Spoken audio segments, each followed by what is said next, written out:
So today I'll be taking a look at a scenario where the Holy Cities Rebellion from a Pros Wicso episode 15 have failed. Now the Holy Cities Rebellion is one of the most important and biggest rebellions in a Pros Wicso, which happened back in episode 15, and again, as I just said, it was a very big rebellion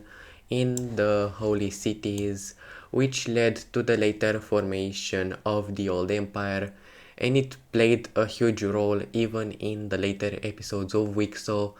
and it pretty much carried an important role for pretty much the entirety of his Wicso. So in this video we'll see what would have happened if this rebellion had failed and how it could change the world and most importantly the Middle East. So let's waste no time and get straight into this video. So at first, as in the original timeline, we'll have the Red Mesopotamian Empire supply this rebellion in the holy cities of the blue team, and we immediately see this rebellion pop out over in here and starting to take a lot of land from the main government, that said government which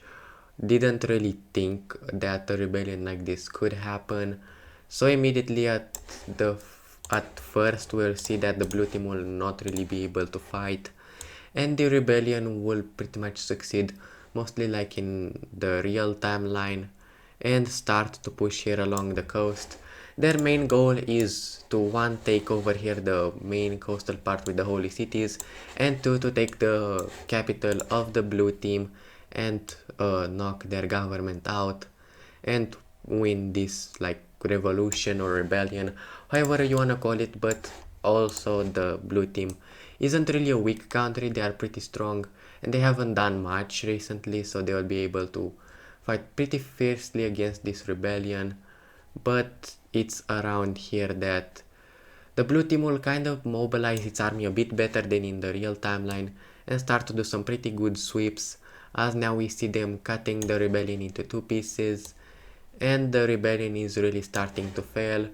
But then we'll have something pretty inconvenient for the blue team happen, as now we'll have Mesopotamia starting to invade into the blue team. Now, as I just said, Mesopotamia was the one behind this rebellion. They have supplied it in order to kind of form a puppet friendly government with them over into the blue team. But now, as this rebellion is failing compared to the real timeline, the red team, which have also joined this war in the real timeline, but now they join it a lot earlier as the rebellion is clearly going to fail,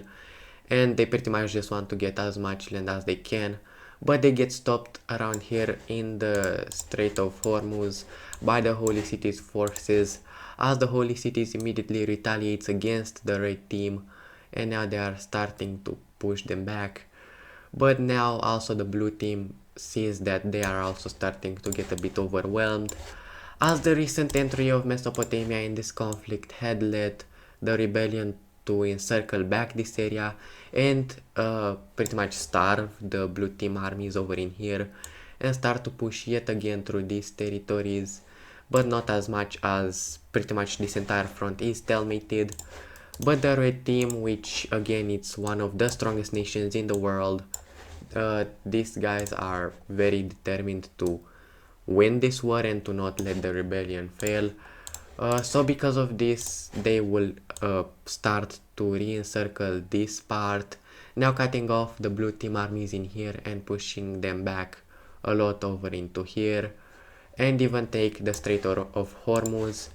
But now a pretty big message will be sent across the map, and this is the fact that the red team is actually pretty expansionist, and by now the fact that this rebellion was supplied by the red team is gonna reach pretty much the world news, I guess you could say, and this is gonna make a lot of countries mad and will have the formation of an early Mesopotamian coalition. And this coalition will be organized by the Circle Alliance over here in Central Asia. First of all, of course, the 4 members of the alliance join it. We see the holy cities join it. We see the 3 countries in here with Sudan, Egypt and Libya. We also see that Rome joins it, Greece joins it, which is a pretty interesting combo, and finally we see Caucasia and the gold team join it. All of this want to put an end to the red team's expansions, and now we are gonna see the fighting begin. First of all, we'll see the Roman forces immediately go ahead and sweep the Italian peninsula colony of the red team away, and this is because they want to get the early advantage over the red team and not allow them to send their armies over in here. So with this, Rome sweeps their colony and immediately will send help over to Greece to allow them to push away into the Mesopotamian Balkan territories, and immediately we'll see these two, the Roman forces, together with the Greeks, starting to sweep across the Mesopotamian territory in an obvious attempt to destroy them and to take their Balkan territories. And this is exactly what they'll do, as they are starting to get very far away into their territory and almost push them back over to Istanbul and even manage to cut them into two pieces. But this is around that they meet the main kind of war dog of Mesopotamia, and this is the Farmers Union. As you know, the Farmers Union is a pretty loyal ally to Mesopotamia, so they'll immediately send their armies over into here, into Greece, in an obvious attempt to destroy them and to not let them take Mesopotamia away. And also with this, the Farmers Union will also go ahead and send their troops in the occupied Mesopotamian territories in order to re-liberate these territories, and from here continue their sweep over into here, and they are now starting to become quite a big headache for the Romans and the Greeks. Thankfully, for situations like this, we'll have the gold team come in handy and start to immediately push in the farmer territories, as now they are also doing their part in this war, and their main goal isn't to go for the red team but rather the Farmers Union. This is kind of their main point of being in this war. They weren't really here to fight Mesopotamia but rather the Farmers Union and ensure their supremacy over Eastern Europe, as they are now starting to get very close to their capital, and now the Farmers Union will get the beating that it deserved as their capital falls over, as they were mostly distracted to protect Mesopotamia, and granted, because of this they will do just that and continue to push even further into the Greek territories, now almost pushing to the coast, and because of this they helped Mesopotamia re-liberate even more of their territories, now going ahead and retaking all of this. But now it seems like the tides of the war will be turning yet again, as we see the gold Ukrainian troops continue to sweep over into the farmer territories and outright push over here onto the border with the red team, causing a bit of hassle for this alliance. And now, as if it couldn't get any worse for these guys, we'll see that the Yugoslav country will also start to invade the Farmers Union in a similar attempt to destroy the Farmers Union, as they don't really like them in here and they are looking forward towards uniting all of their people under one flag. And with this, the Farmers Union will pretty much completely fall, as now we'll see the Greek and Roman forces go ahead and retake their territories in here, and now they are starting to go ahead and re-push the territories of Mesopotamia,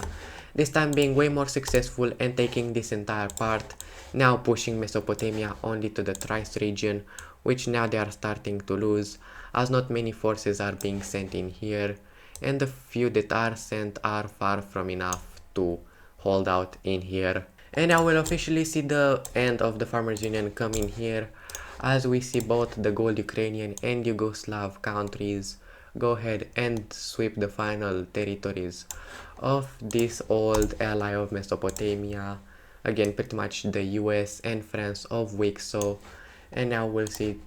this country being split, and for these final territories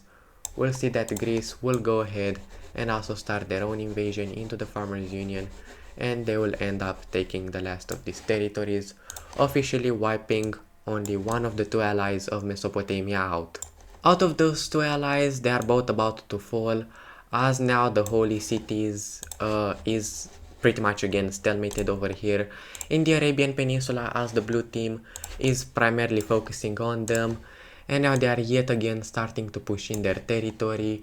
and now they are taking these territories and these territories over in here, and the rebellion is also about to fail. And now we'll see Egypt with the rest of the African forces go ahead and sweep the Egyptian territories of Mesopotamia away from them, and now even go into the Sinai Peninsula and taking that with a pretty big amount of ease, as the red team is starting to slowly collapse, as even here from the north we see that the red Caucasians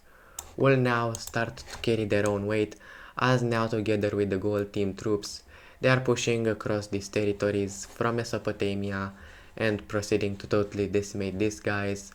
as massive sweeps happen through their territory and this empire is now pretty much dead.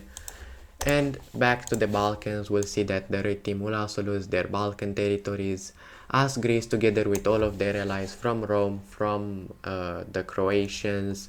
from the Gold Ukrainians, they are all together on here into the Anatolian Peninsula, as Rome is pretty much going to reclaim back their old territories, and all of this territory will succumb over to the supremacy of the Circle Alliance, and now we'll see the worst thing for the red team happen. And now we'll see India joining this coalition on the side of the Circle Alliance to finally destroy their rival over here in Mesopotamia, as now they go over here through the territory of the Circle Alliance members and starting to push through Mesopotamian territory alongside these countries over in here, of course.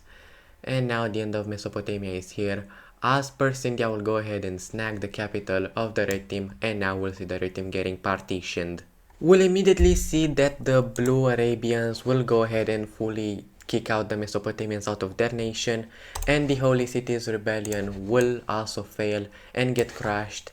And now finally we'll see the blue team go ahead and invade through these small countries in here, as they are looking forward towards taking out these countries in order to not let them fall under Mesopotamian rule or to not let them get any land. And immediately we'll see that the blue team will start to sweep across the final Mesopotamian territories, as now we'll see them taking all of these territories, being a very huge chunk of Mesopotamia's old land. And finally, for their final blows, we'll see that the Persians will go ahead and fully take out all of these territories. And now we'll see that the Greeks will take all of these lands, and now we'll also see the Caucasians take this. And finally, for the final remains of Mesopotamia, we'll see them surrender over to the Egyptians, officially marking the surrender of Mesopotamia, the fall of their empire, and the collapse of this rebellion. And this war, the Holy Cities rebellion had failed and Mesopotamia ended up collapsing. So let's take a look at this peace treaty. Alright, this is the peace treaty. Now breaking down real quick. First of all, over here into Europe we see a lot of changes. First of all, Rome takes back the Mesopotamian colony in here. Greece takes the Mesopotamian territories over here in the Balkans. And to the Farmers Union, we see that the Gold Ukrainians take pretty much the same land as they took in the historical timeline, while also the Yugoslavians take their territories, and also even the Yellow Team takes a bit from the Farmers Union, but the rest is allowed to leave compared to the real timeline. Now over here to the Blue Team, we see that the Holy Cities rebellion is no more, it has failed, and the original government of the Blue Team had won it, and now they even take a lot more land as they annex the 3 nations that were in here, plus a lot of land from Mesopotamia. And now talking about Mesopotamia, the elephant in the room, we see that they lose the same amount of land to Caucasia like in the historical timeline. We see Crete becoming huge, we see these countries taking their pieces of land, and over here into Central Asia we see that this country takes some land in here, while Persia takes back their historical lands, becoming pretty big and taking over here the delta of the Tigris and Euphrates rivers. And the rest of Mesopotamia isn't split like in the historical timeline, but is also significantly weakened. But this is gonna do it for this war, peace treaty and video, and I'll see you in the next one. Goodbye.